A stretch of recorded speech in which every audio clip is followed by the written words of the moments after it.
let's get all of that out of our system. Yeah, And exactly. okay. Yeah. Okay. And the things we're not saying now. Yeah. Yeah. Oh, Good Lord. evening, Virgil. Yeah, definitely. Thank you, Meg, for the tour. I even got to see Meg's house, so that was cool. Wow. I got like the bonus tour. It was like, I'm going to take you somewhere and drop you off, and I'll see you later in the day. It's very, I guess it's like what you do with a dog you don't like. Drive 100 miles away, and it's like, oh, the dog came back. Great. So Did you see that Nate's in the Bachelorette Super Charlie right now? I saw I that. did see that. Yeah. He texted me today and he said he basically offered for me to come and have a look at some of like what he's doing over there, and I just unfortunately podcast days are the days where I have to cram a lot more things in, and I just didn't have the ability to do it. But it was just funny because Nate said like, I don't mean to sound like I'm presuming you haven't seen a jet. Yeah. I was like, presume away. Yeah.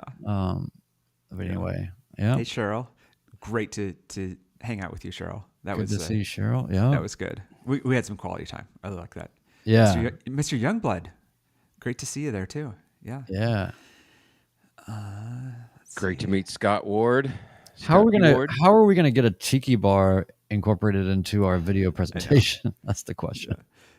The way it's written, Scott P. Ward, always makes me think it's like, the S word, the P word. It just that's how I read it, but that's my brain. Wendy texted me the other day. Some good stuff going on there. Yeah. I did not blow you off, Nate. Yeah. Oh, look, hey, Nate, no, I have a thing I got to do tomorrow too. Yeah. Sorry. Yeah. I'm going to blow you off. No, it's not blowing off. It's just weird timing, Hey, Grizz. man. Yeah. Yeah. Mr. John Carr. I don't recognize that name. Have you been in here before? So I do want to can say lose for the names, record, but, Brian. Yeah. Brian, for the record, I've been trying to get lunch with Nate for about 2 years now, and he's reaching out to you. Yeah. So I blew it. Want to level set this? I blew it. I don't think he blew it. I just think he likes you a lot better. That's all. blew it. Yeah. Yeah. Well, it's what did Ben do 2 years ago to break that friendship? Yeah, I landed an airplane with him in it. That's probably what I did.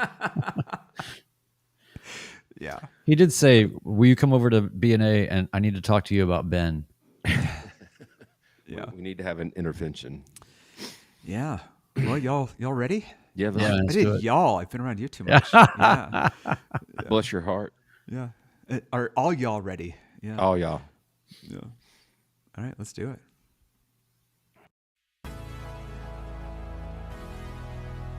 Welcome to the Midlife Pilot Podcast. What is it like to become a pilot in midlife? The challenges are unique, but so are the rewards. Hosts Ben, Brian, and Ted talk learning to fly, growing as pilots, and the joy of flying to destinations. The purpose of the podcast is not to teach, but to share knowledge and experiences. You definitely should not take any advice too seriously from an aviation podcast that uses terms like icing on the vegetables. Okay, checklists are complete. Let's get the show started.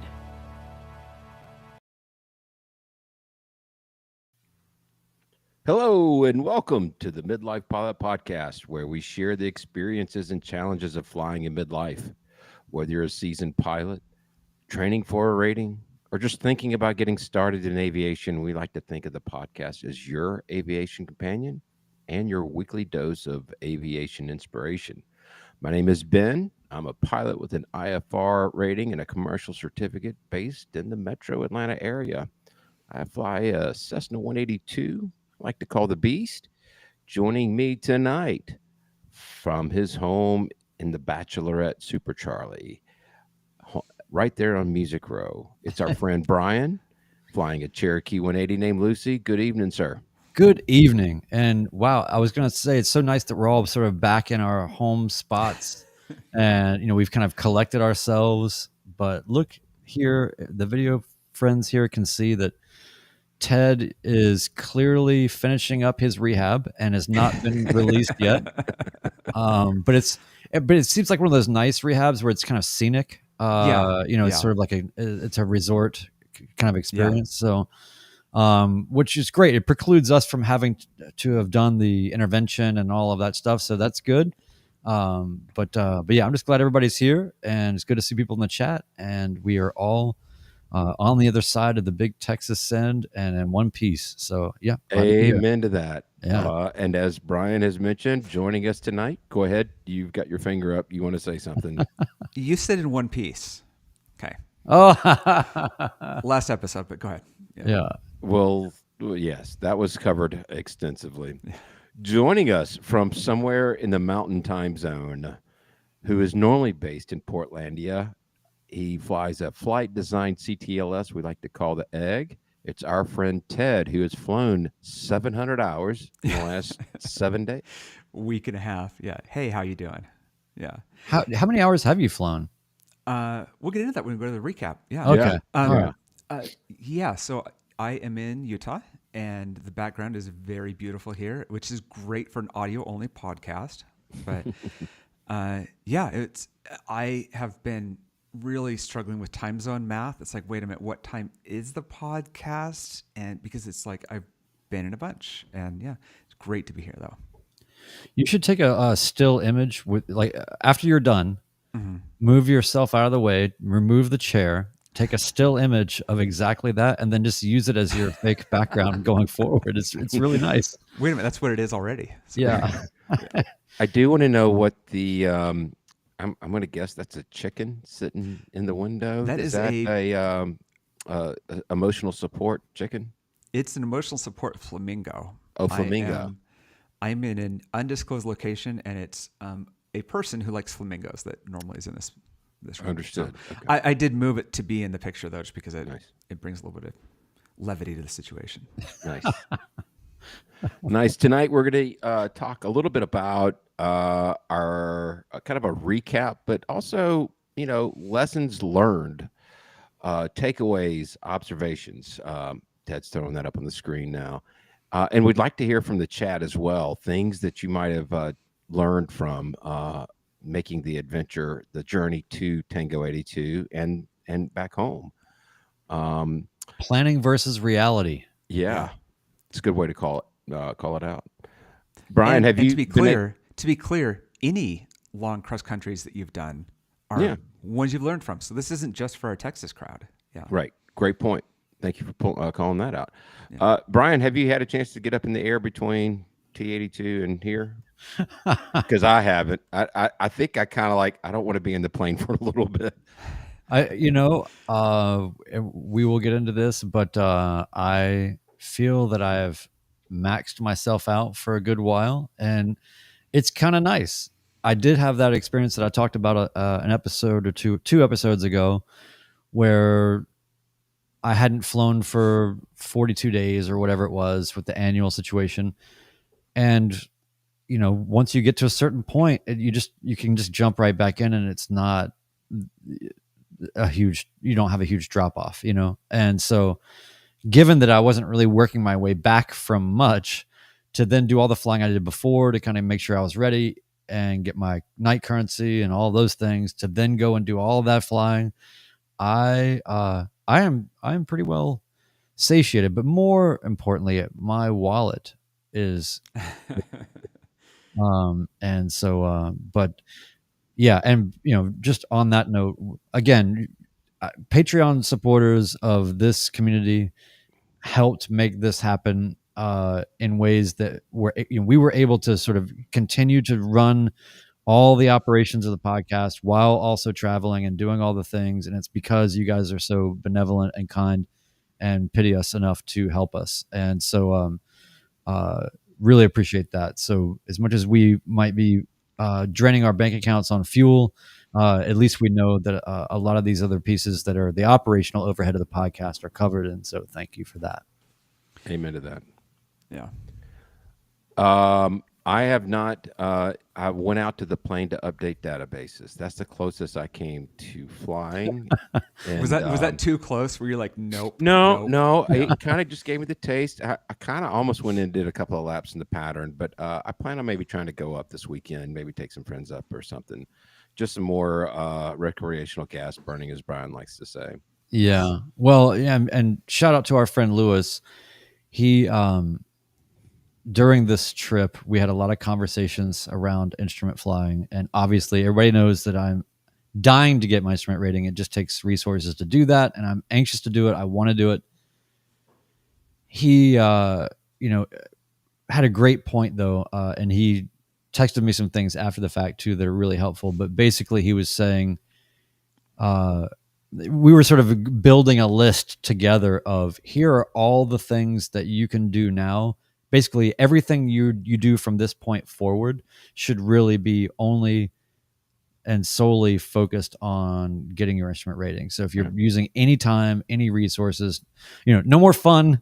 It's no more, nice day, let's go get something to eat flying or anything like that. It's got to be directly attributed to that path. And so I've been living by that, which means I'm not flying right now, but I've been studying and getting into that.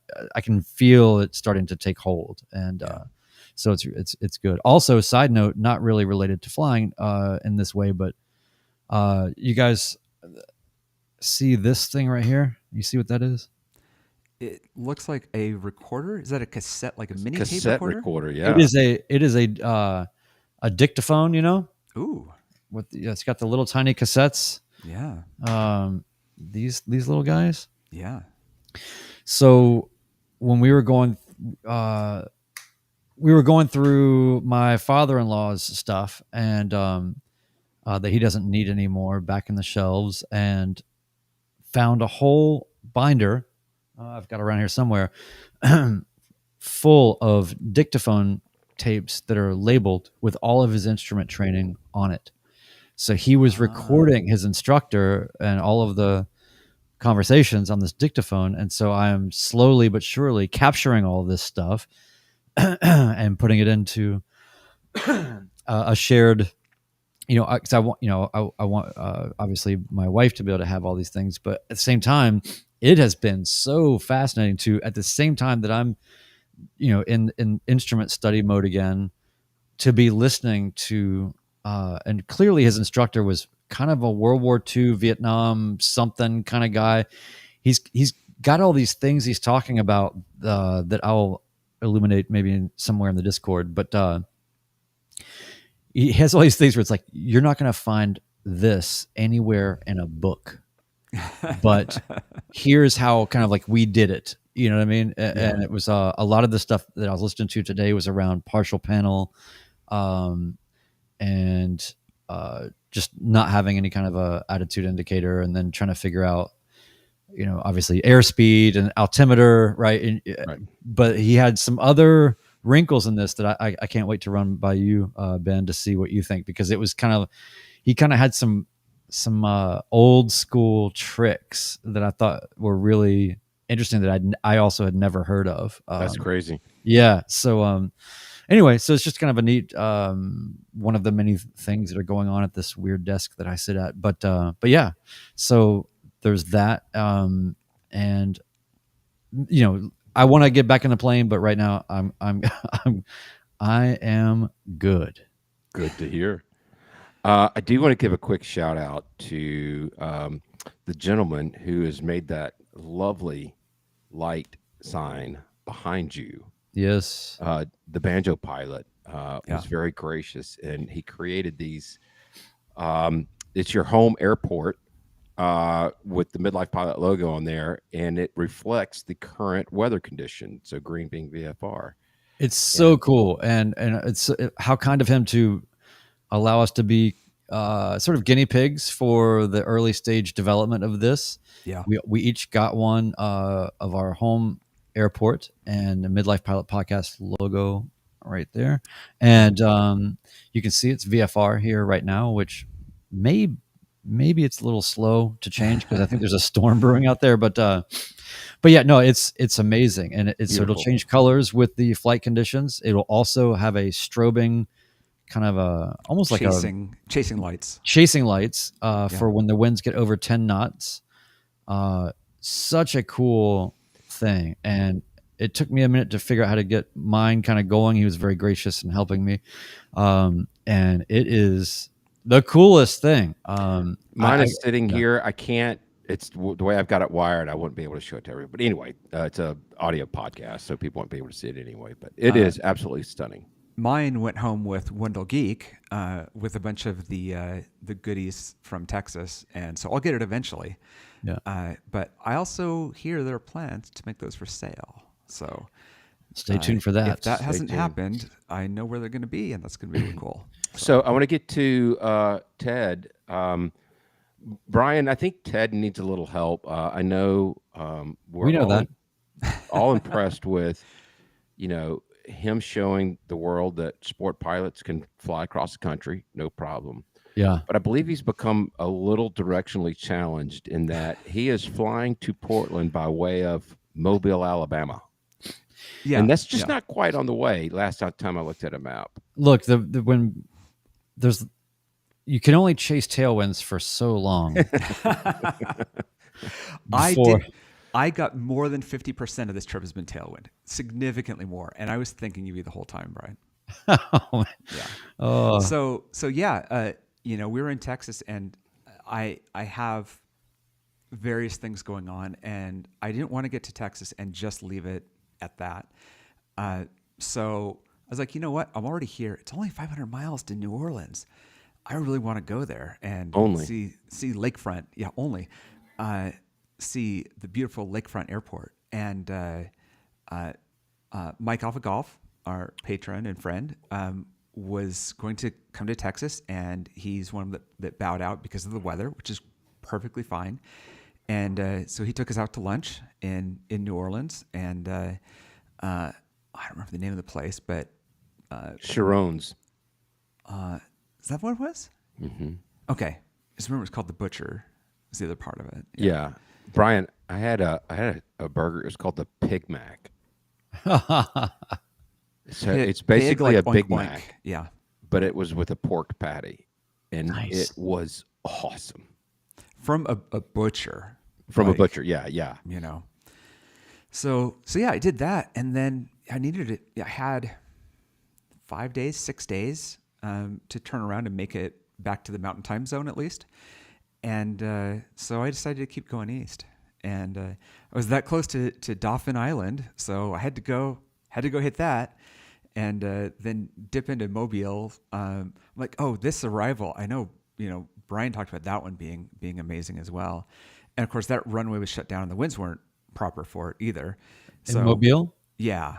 So and it's Mobile. It's always confusing there, but there's Mobile International, right, which is the smaller one. Yes. Yeah. Yes. Yeah.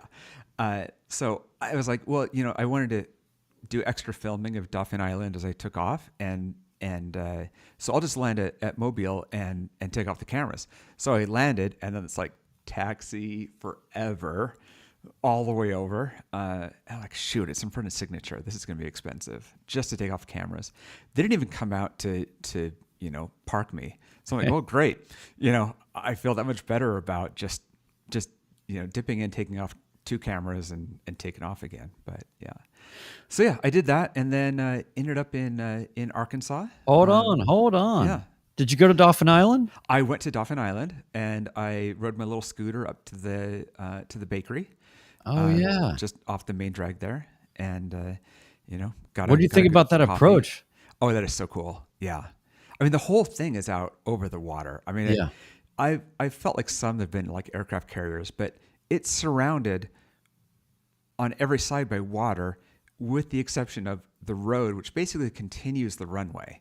Mm-hmm. So it is narrow, and yeah, it's fantastic. Yeah. Well, I bet you were glad to have that scooter, because I walked it. Oh yeah. And I mean, I enjoyed it. It's a great, all those neighborhoods are really neat that you go through to get to the main drag and all that. But what a beautiful, beautiful place. I'm so glad that somebody else, I'm glad that you got there, because I know Virgil has been there and some others, but I just think that is in that whole area. I mean, there's a lot of beautiful places down there, but there's just something about that approach and that landing that I will never forget, especially because when I landed there, it was a 15-knot crosswind and direct crosswind. And it was just such a thrilling, you like the stakes to be a little higher to get challenged sometimes, but when the stakes are basically, if you go off this runway, you're going into the bay. Yeah. Yeah. There's nothing. There's nothing to stop you. There's not a lot of room there. Yeah. And certainly there's no FBO or anything else. No. So you are on your own. Yeah. So yeah, I did that, and then I was kind of trying to avoid the weather, and so I ended up in Bentonville, Arkansas. Highly recommended. Great coffee, which I forgot one of my favorite coffee brands is there, and really cool place. There's some great Folgers. art. Folgers is there. Folgers. Yeah, believe it or not. Yeah. Yeah. Or is it Sanka? Yeah. You know what Bentonville is famous for, though, right? I walked through the museum for it. Yes. It's the home of Walmart. That's right. About a third of the town is, kind of Walmart industrial buildings. Right. It's like merchandising center and and whatever. Did you land at XNA or was it at their local airport? It's the local one. Yeah. Okay. And which is a really nice facility. Yeah. And they're really making the home of kind of adventure flying, and so highly recommend that. Try to remember the artist who works with light a lot, Brian. We've talked about him once before, but he had one of his James Terrell. Terrell, yeah. So one of the Terrell skyscapes is there. Yeah. And I was like, I'm staying at least one night, maybe 2 nights, but I'm getting up before dawn and going to this place. Yeah. And then I read that it's like the first one or the only one that also has LED lights, color LED lights in it to enhance the experience. I'm like, that's not what I was after. Mm-hmm. I want a true James Terrell skyscape experience. And so I didn't go there, but their art museum is fantastic. It's all out in the woods and all this. It's an amazing place. I had no idea. So fantastic place there. And then to avoid the weather, I went southeast, which does not help me get west. And still going the wrong way. Yeah, exactly. Dipped down into Texas, got some fuel. Back in Waco. Nope, not in Waco. What was the name of that airport? Foxtrot 51. There's a prison right next to it. And then I jumped over to where I'm gonna forget what plane it is. The American Legends Cub company. I almost call them Cub Crafters, but the Cub manufacturing is at the next airport over, which is where Sulphur Springs. That's where I was. Oh, okay. So Sulphur Springs, Texas, is where American Legends Cub is at. And so I saw their facility. I didn't go in. I was there after hours for everything. But yeah, did that and then worked my way west. Went back into the Denver area. Apparently at an airport that a local is now shooting at planes that are overhead. So another good reason to be in our Discord. So you can figure out who's getting shot at. the other gun town. Yeah. So I did that, and then I did the arc that I'd wanted to do on the way out, which is it's this arc up and over Wyoming. So you should be going straight west to Salt Lake, but instead you go a couple hundred miles north. You just follow this arc through Wyoming, and it stays with lower territory. And went back. It was a little sporty, and I wasn't going to risk landing with high density altitude and everything else. So I went back first thing the next morning, backtracked 50 miles, and landed it at 80 Victor, which is the what we call the airmail airport, and it has crossing grass runways. We're in decent shape. The town has 100 people in it, maybe less. And that's on Sir Drifto's channel. A lot of us have seen it on there. Yeah. I know. We're trying to remember the name of who it was. So, that's where I saw that. Yeah. So took some pictures, messaged him and said I made it, and then made my way back west. So I was waiting for you to say there's 100 people. Now 99 people that live there. Yeah.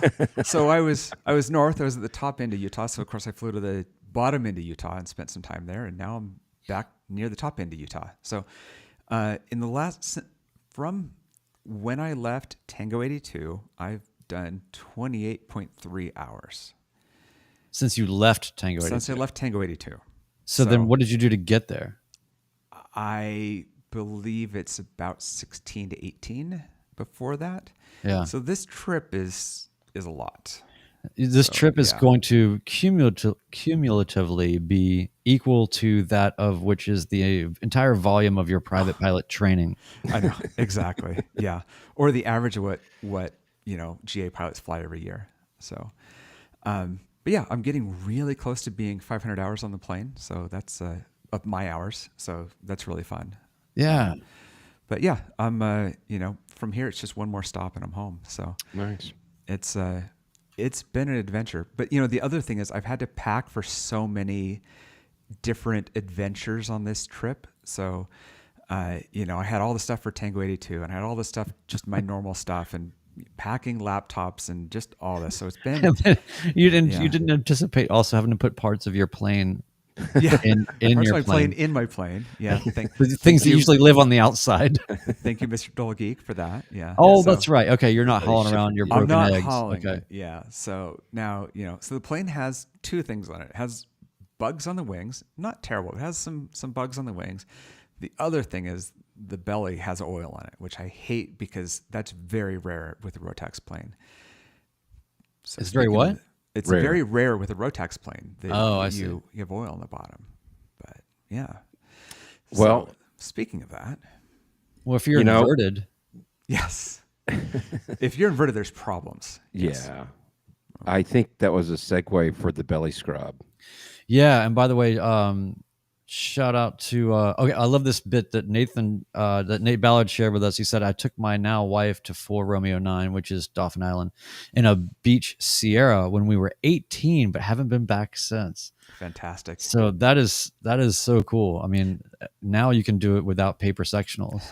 That is also a midlife memory, right? It's Yeah.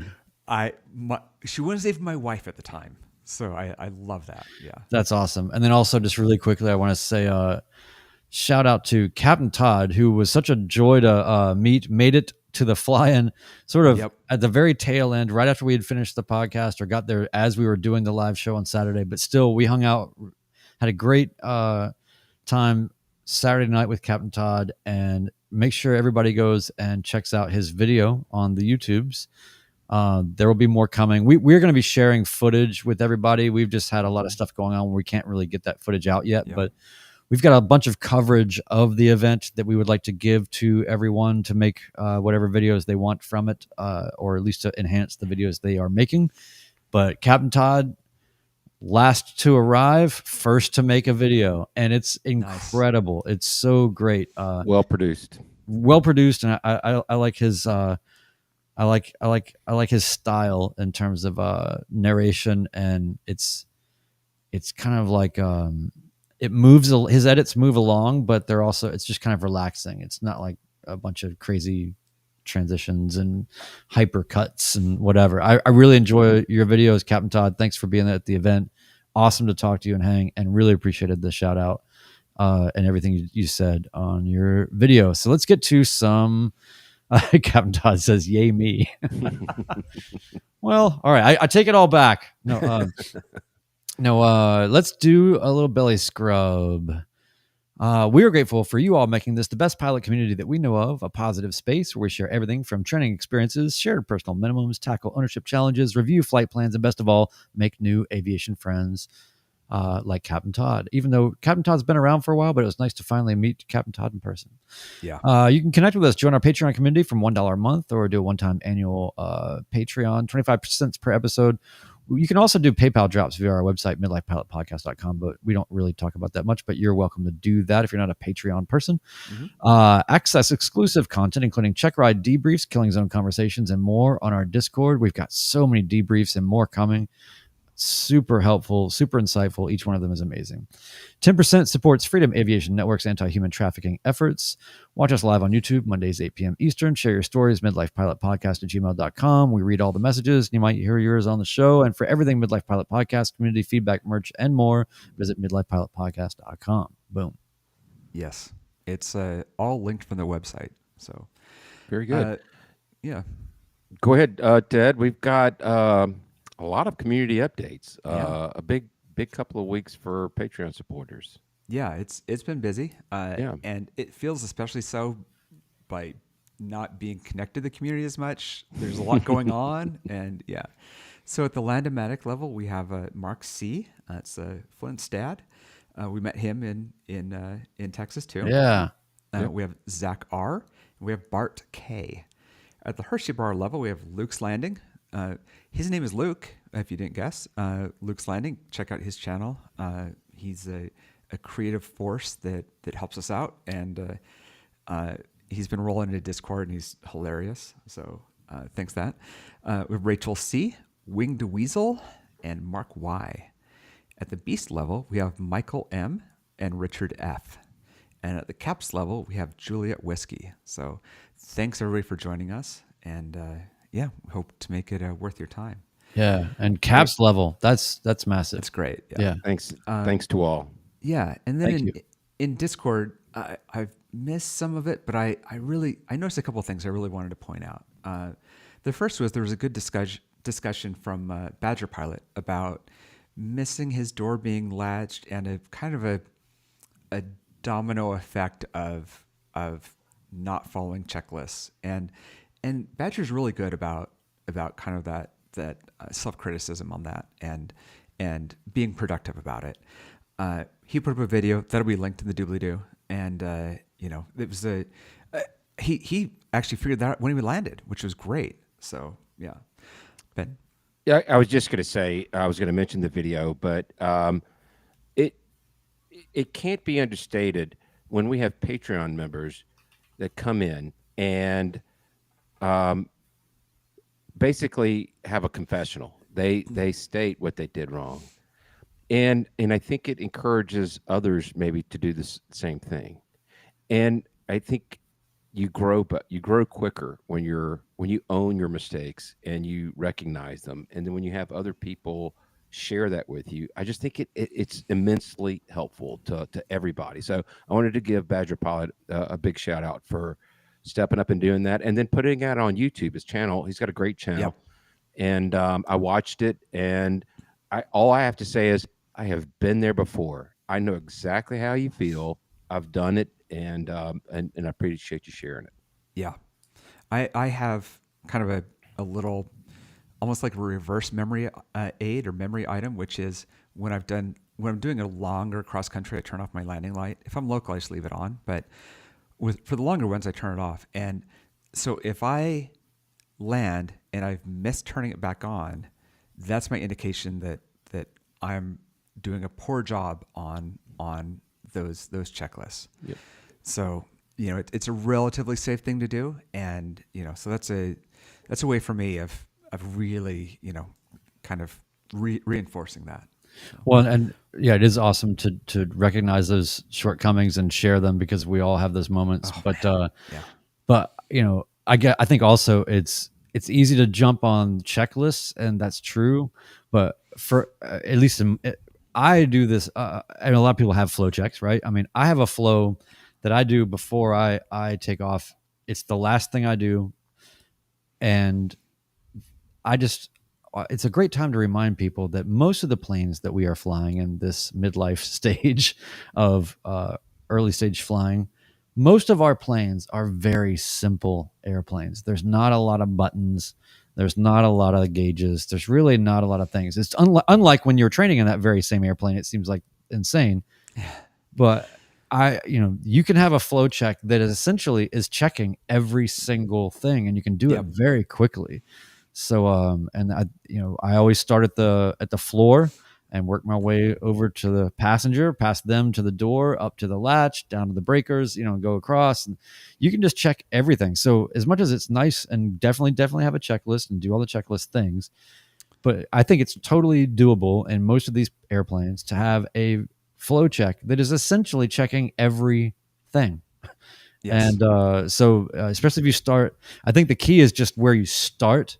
And for me, once it really got locked in, it was when I started at the floor level. But anyway, that's just my little pointer. I'm not an instructor, but thanks for sharing that, Badger. As a Piper pilot, how and when do you check the door?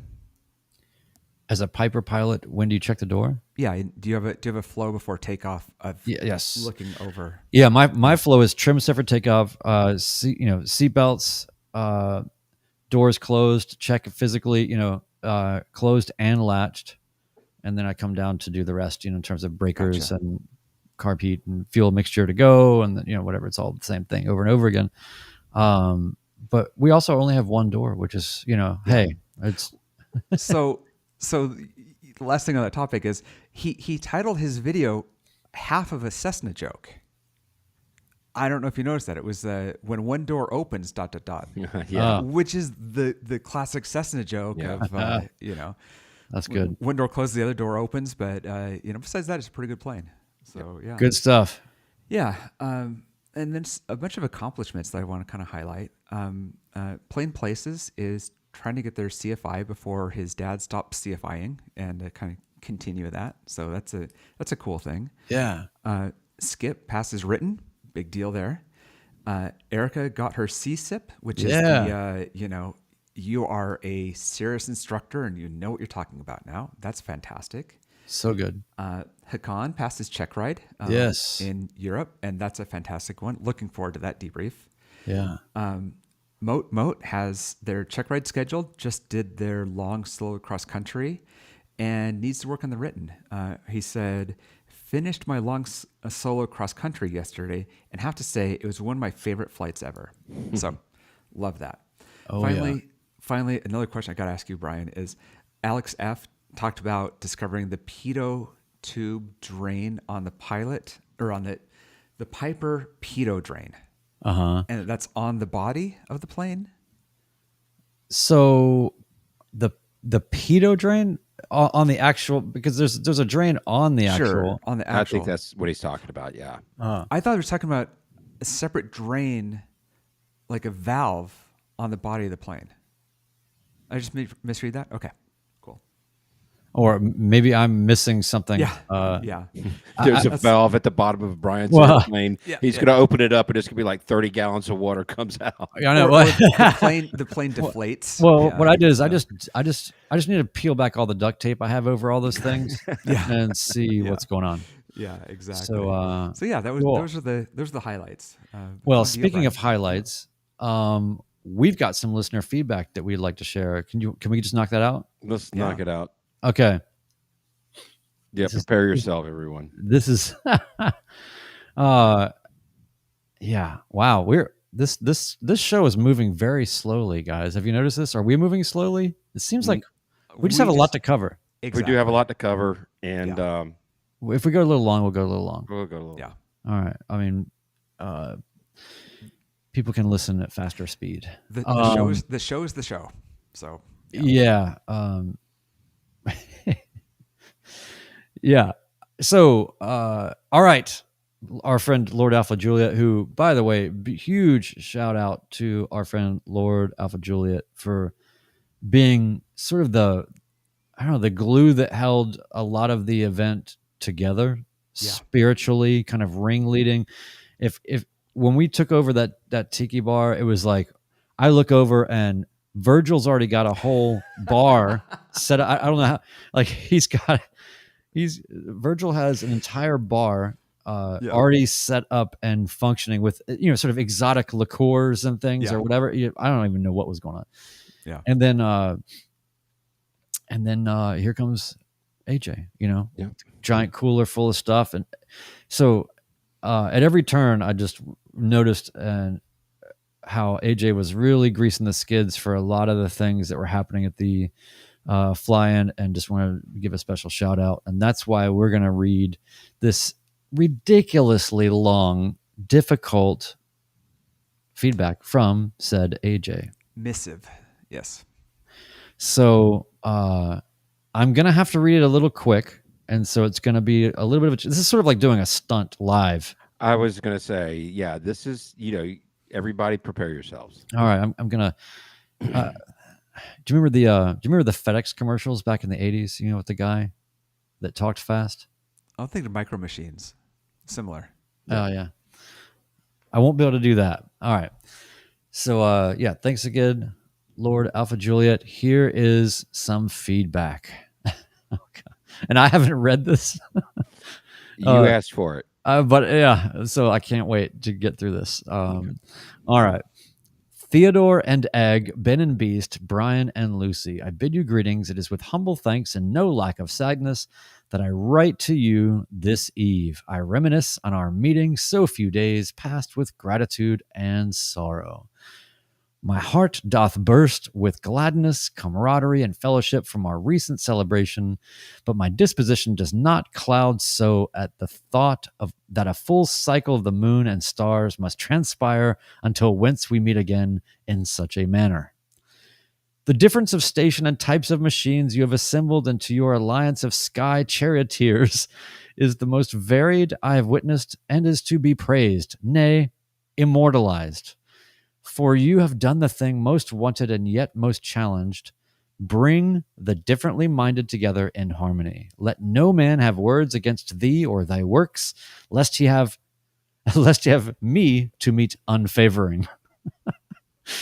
I would wish a special note of thanks and gratitude placed upon the shoulders of several of your cadre.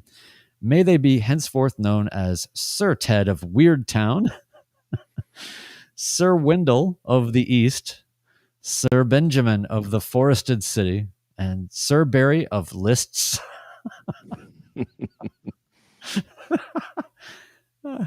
Sir Luke of Landings, yes, and Sir Brian of the Order of Hope.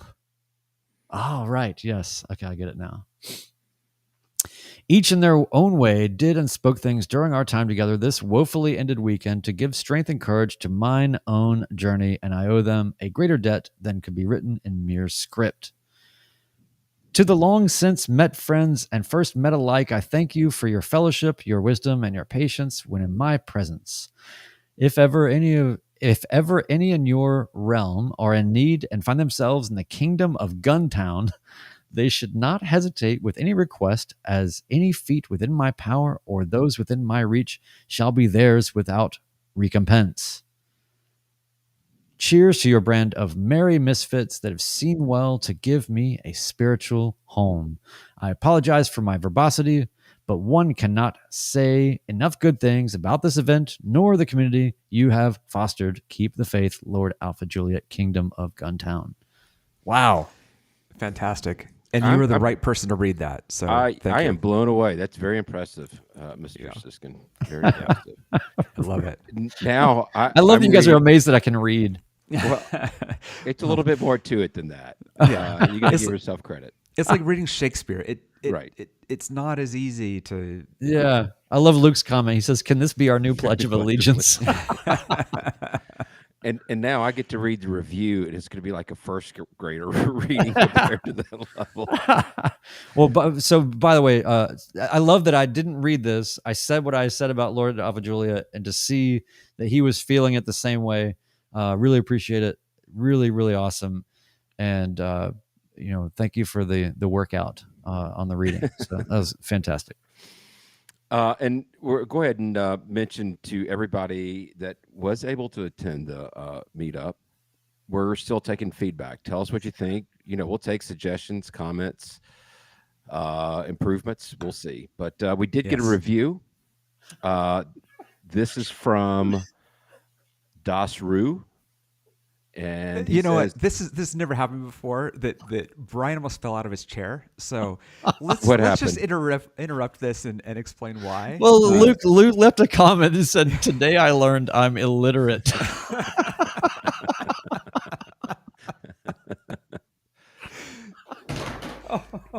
There's just no reason to stay with the flow of the show here. Yeah. You can go back to it. We've got you know what? Signing out. No, I'm teasing. Yeah. Let's just go out on a high note. Yeah. This is from Das Rue. The title of this review is In Good Company, and it's 5 stars. As a midlife crisis pilot, I feel like I have found some kindred spirits. So many aviation podcasts seem like constant training. Midlife Pilot Podcast shares the pilot lifestyle. Where are we flying? What is broken? What is going great? I look forward to every episode. I thought that was pretty on point call out. So, what is broken? What is broken? It's usually us. Yeah. Yes. Yeah.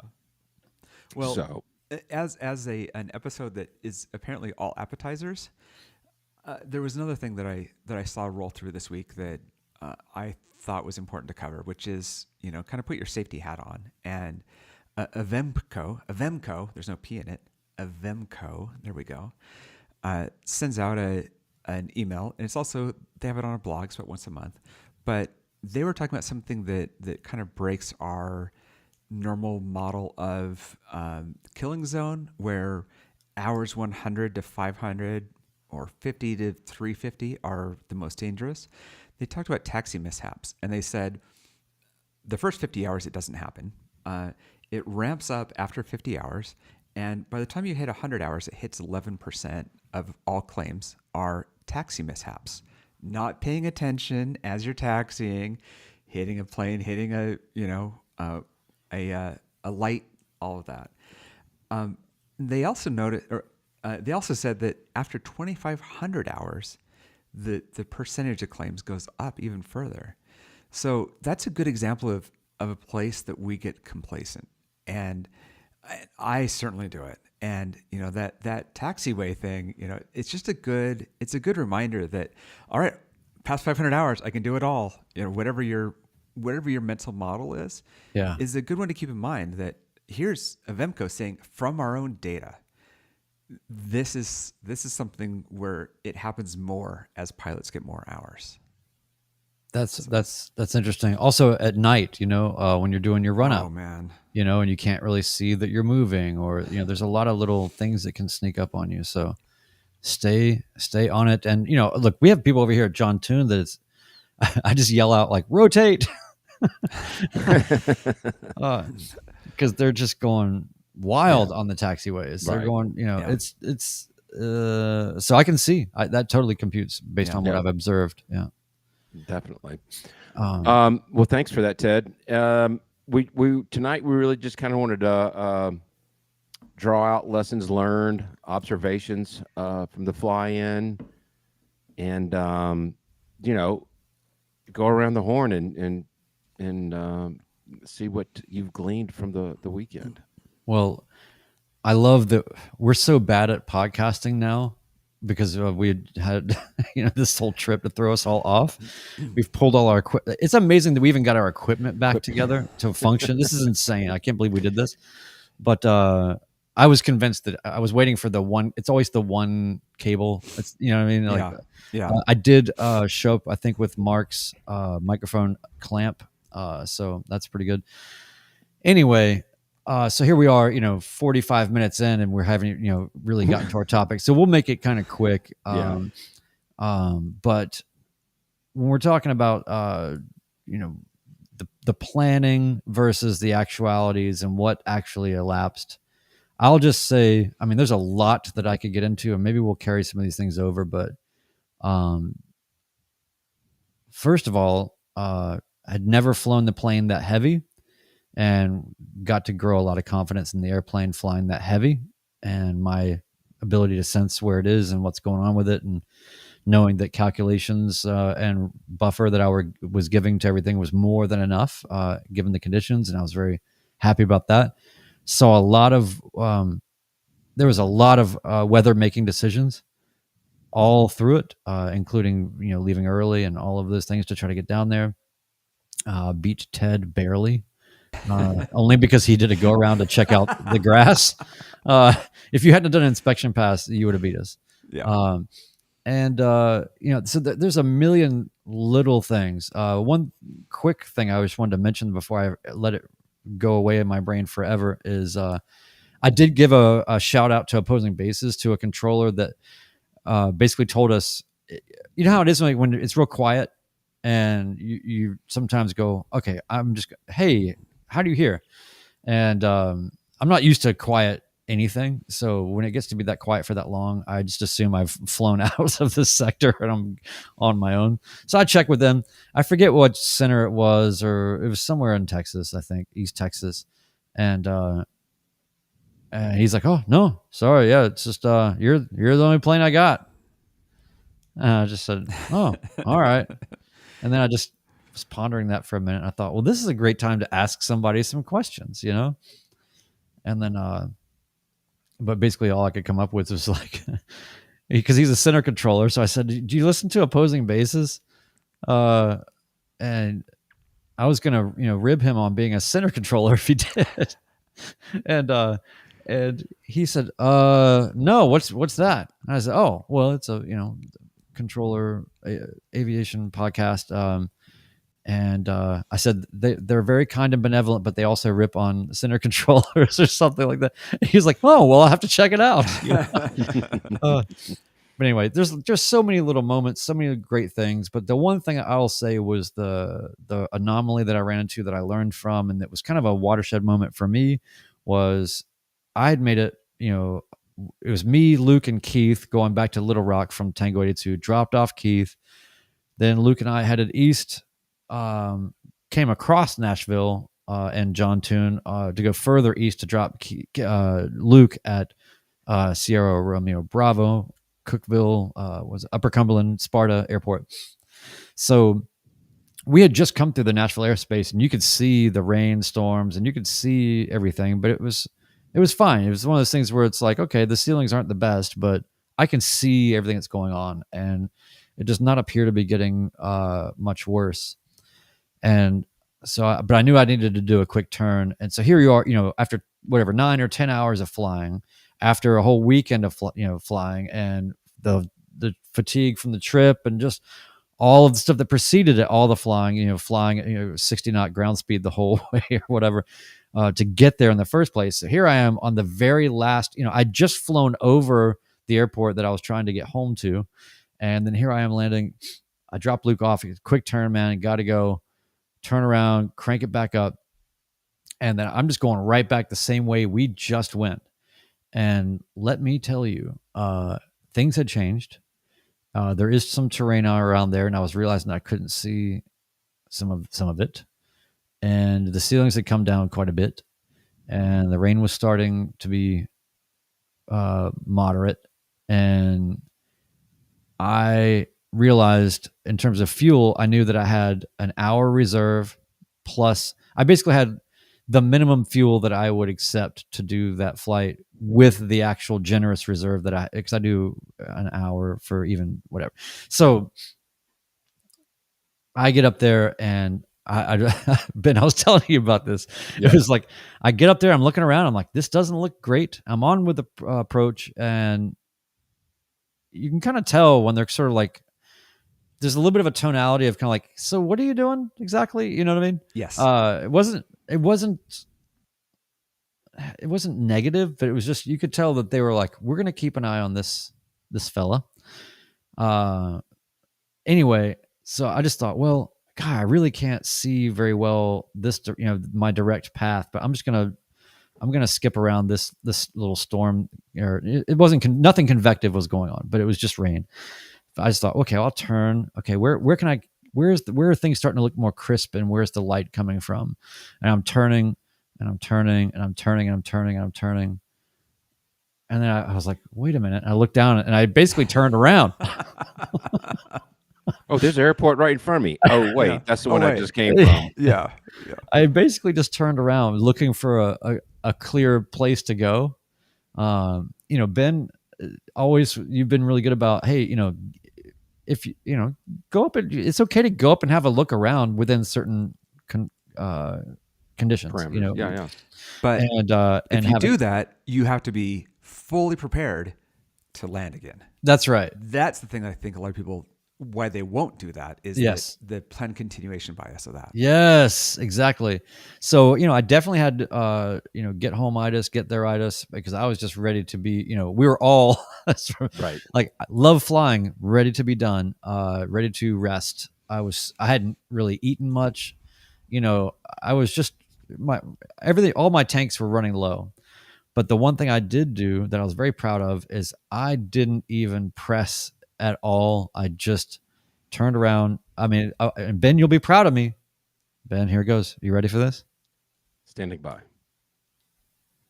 Direct right base entry. Not even a standard pattern entry under Did these you file a NASA report?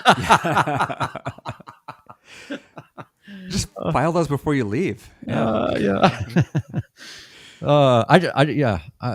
I throw them out the window, little papers like propaganda, Right. But no, so that's how much I was just like, nope, getting on the ground now. I mean, nobody else was flying. That's Nothing right. was going. That's So right. put it down. And then I just thought, well, you know what I'm going to do is I'm going to get some fuel just so I can have that done. I pull up to the fuel tank, and of course I get everything pulled out, and then the bottom falls out. It's just pouring rain. And so then I'm trying, if you've ever tried to fuel in the rain and you're trying not to get water in your tanks and, just all that, and you're getting soaked. And the temperature had dropped to like 49 degrees or something. So I was freezing, soaked to the bone, admitted defeat. Luke, thank you for coming to get me after you were already halfway home.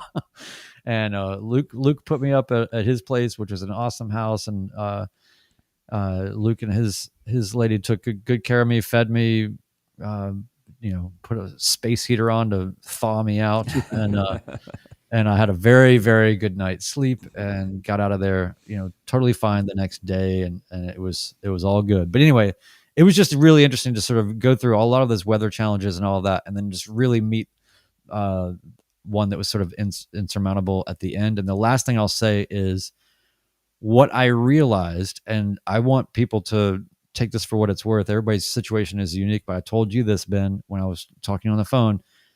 I believe that I have now taken VFR flying as far as one can take it. And I would imagine, Ted, you're having similar sort of realization, although, different outcomes there. But I'm just saying, I just realized like I have challenged every weather sensibly, but like that time when I got stuck in Shreveport a couple of years ago, I would have made it out of there now. Like that would have not even been an issue now.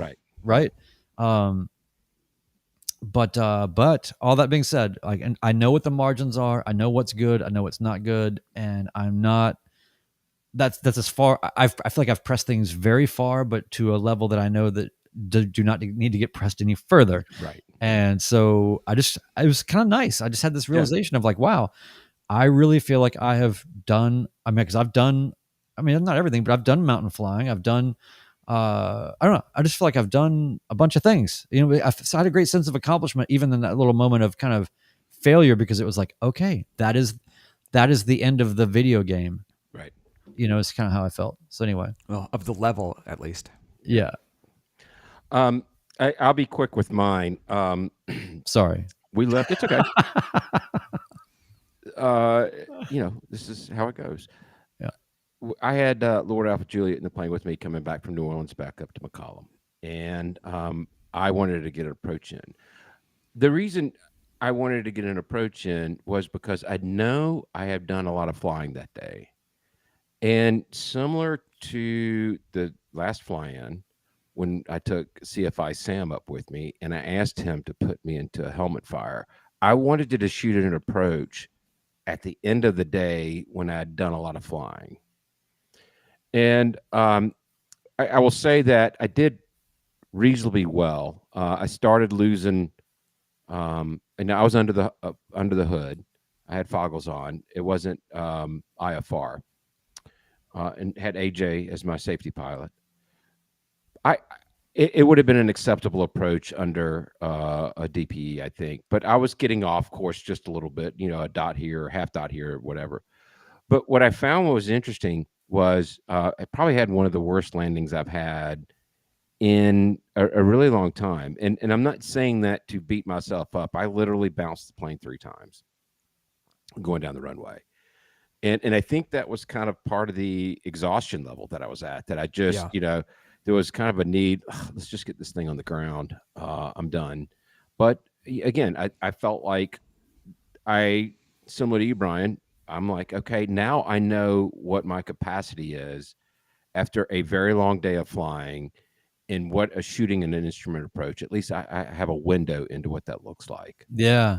So I felt really good about it. And I was, again, a huge shout out to AJ for so many things, but he's always very helpful. Right comments when he needed to make them. He's one of the best safety pilots out there. I know that's going to go to his head and that there's going to be an ego inflation from that, but he's one of the best. Yeah. I know that he also helped out Wendell Geek on the flight out. And that I know that Mark learned a lot from that. So, Yeah. So, you know, that's, yeah, it's all good. and I do want, he is showing me a little love. He's saying in the comments, 2 bounces and a skip, but who's counting? So I appreciate, it wasn't actually 3 bounces. It was just 2 and a skip. So I've got to say that the real thing that this trip has been for me is it's been about expanding the envelope, taking the things that I've learned in previous years and things that I couldn't have done before, and putting that to practice. Flying over the Rockies is a huge deal, and knowing how to read that situation and how to handle that. Landing at a bunch of high DA airports. Yeah. Today I was at a couple that were 7,500, and it's like, all right, which would have been the first time I'd ever done that. I want to get more of your.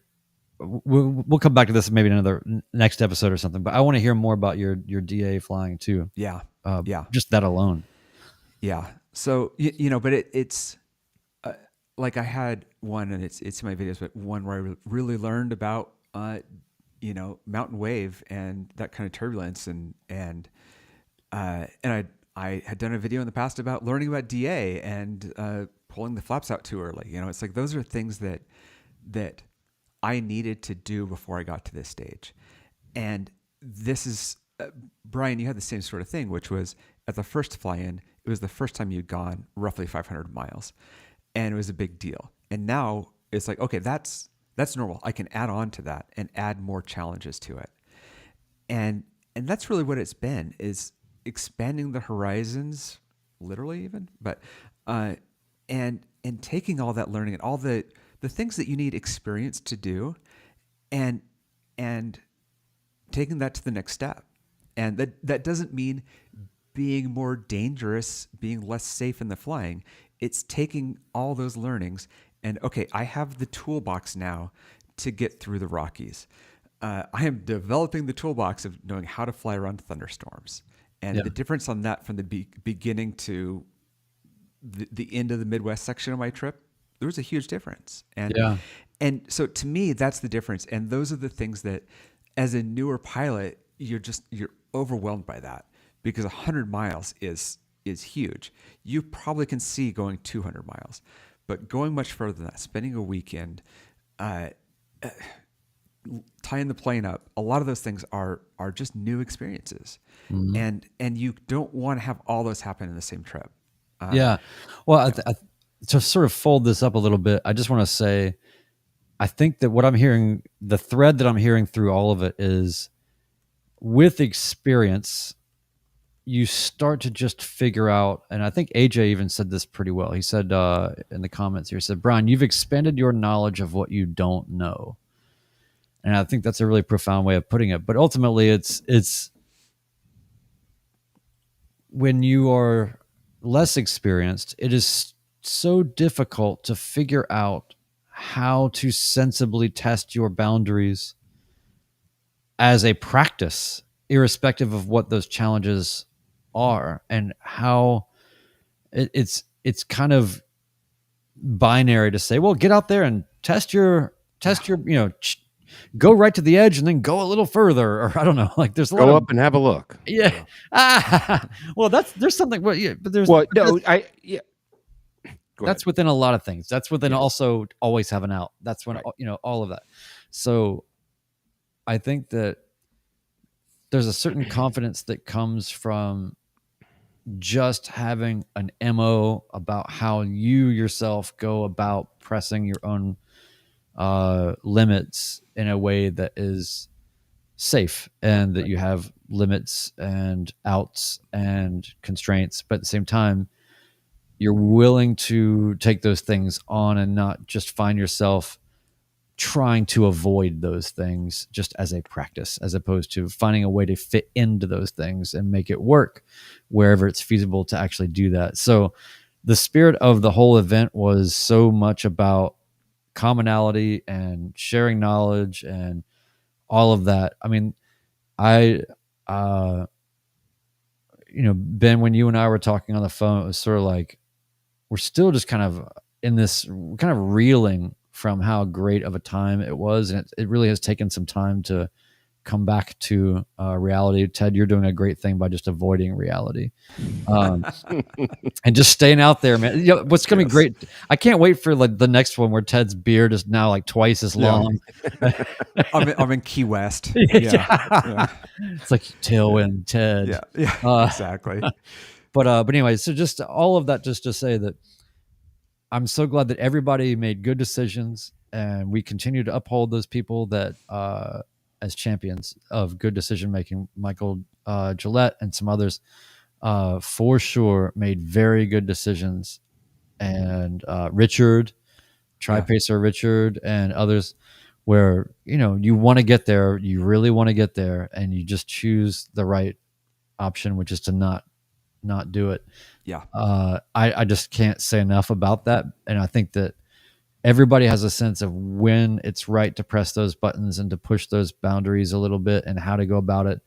Always rely on your instructors as much as anything else, please. But massively awesome that the only casualty of the whole thing is Ted's wheel pants. Yep. And that's it. And you know what? Crunch all you want. Fine. It's like Doritos. Crunch all you want. We'll make more. Except for maybe your Austrian German plane. But yeah, I've already heard back from them. So. Oh, you have? Mm-hmm. Oh, that's cool. And what did they say? Good luck. It's under 1 AMU, and most of the parts that I need are in the US. So nice. It'll be good. And this is the other thing, I didn't even mention it. I have not noticed a speed difference at all with the wheel pants off. How about that? I thought I'd noticed 2 or 3. Yeah. It's possible that it's faster, and when I get home, I will crunch a lot of data. So interesting. And one quick other thing I just want to say, shout out to Cheryl also. She's got an amazing airplane. We all wanted to see it. We all wanted to actually steal her airplane. But just out of annual, the day that the fly-in was to begin, chose not to just jam this thing fresh out of annual and send it for an hour or whatever it was going to be. Yep.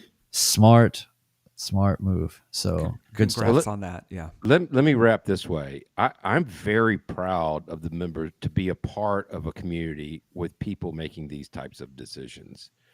And the community within them is always super, super supportive of each other, not of us giving them shout outs and thanking them for doing it. Everybody is applauding everybody that's making these decisions. And again, I'm just proud to be in the mix with people like this. So I got one more thing. Okay. I did hear from our friend Chris Moran, and good. He just did his BFR. So cool. Oh, yeah, nice. Yeah. So congrats to Chris always, and he was sorely missed. Yes. Oh yeah. And we'll find a way to get him. I guess we're just gonna have to go back to Fairmont, guys. Right? We might even do like a non-event event again, right? And let's just go up there. I loved it. Yeah, me too. That was a great non-event. Yeah. So it's good. Anything else, gentlemen, for the good of the order? I've got 2 things. This is like all appetizers, all dessert. So we've got to mention May 21st, our friend Erica, Aerosafe, is doing a presentation for NAFI. This is not just for flight instructors. For NAFI Mentor Live, it's called When Mistakes Happen, the Flight Instructor's Response. I'm looking forward to it. Yeah. Mr. Ballard did one about when students freeze on the controls. We learned from that, whether you're an instructor or not. It's a free thing. I think you get wings credit if you're watching it live. You don't have to be a NAFI member. You don't need to be a CFI. You'll get knowledge out of it. So highly recommend that. That'll be linked to the doobly-doo. The other thing that I have to mention in the doobly-doo is Van's Aircraft, now that they're out of some financial troubles, are able to do R&D again. And their RV-15, which is their high wing tail dragger, that's been under development, they put out a great video about going from making the first prototype to making the second kind of design for manufacturing model. All the things they do for testing it, the tweaks they're making, why spars are further apart, great things like that. You don't have to be interested in kit building or in Van's Aircraft to enjoy that. It is a great video if you're into aviation at all. So highly recommend that. RV15 development video. It'll be in the doobly-doo. So thanks. All right, and you're already getting corrections in the chat here. Okay, Always getting corrections from CFIs. Stop. Yes.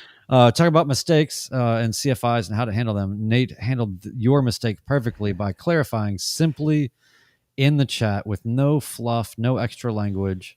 It's basically his way of saying my controls, but he basically just wanted to specify that Wings credit for Erica's NAFI presentation is available for live or after.